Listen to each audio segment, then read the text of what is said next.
नमस्ते, प्रणाम, राधे राधे, हर हर महादेव। हम सीमा भोजपुरी आप लोग के बीच में बहुत ही प्यारा सा गीत लेकर के आइल बानी। बहुत ही सुंदर गीत बा। जब खेत सब रोपा जाला त लास्ट में इ गीत गावल जाला। सब रोपनी लोग आके घरे में बनबहुला करेली। बनबहुला के गीत ह। बनबहुला करेली और नाचेली गावेली, खाएले पिएली और जौन किसान लोग के जौन जुड़ेला बनेला साड़ी कपड़ा चावल उवल सब दे के उ लोग के विदाई से ये घड़ी के गीत ह। बनबहुला गीत ह। बहुत ही प्यारा सा गीत ह कि आवेली जब रोपनी लोग त देखी कैसे कैसे गीत गावेली या कैसे सुनावेली त सुनी जा कि का कहेली रोपनी लोग कि ऊंची महलिया जन के ओइनी रे कन्हैया। ऊंची महलिया जन के ओइनी रे कन्हैया। राजावा के पुतावा किसनवा हमरे दैया। राजावा के पुतावा किसनवा हमरे दैया। घोड़वे चढ़ल दान कर रे कन्हैया। घोड़वे चढ़ल दान करन रे कन्हैया।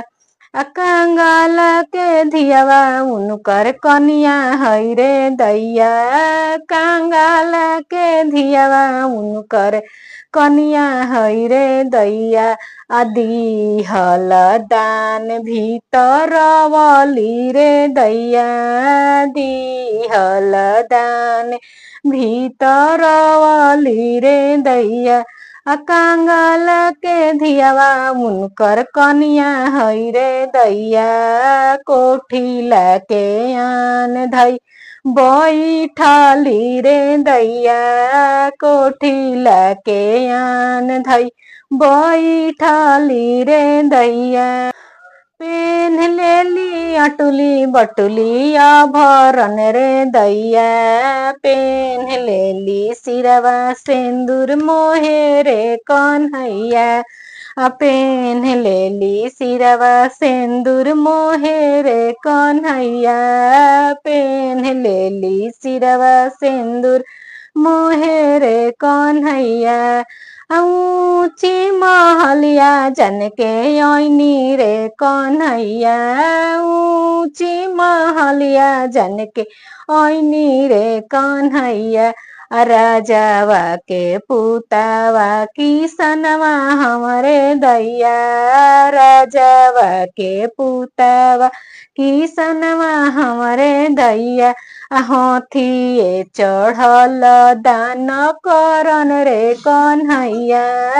हाथिए चढ़ल दान करन रे कन्हैया। कंगाल के धियावा उनकर कनिया है रे दैया। कंगाल के धियावा उनकर कनिया है रे दैया। दिहल दान भीतर वाली रे दैया। दिहल दान भीतर वाली रे दैया। कोठी लाके आन धई बैठली रे दैया।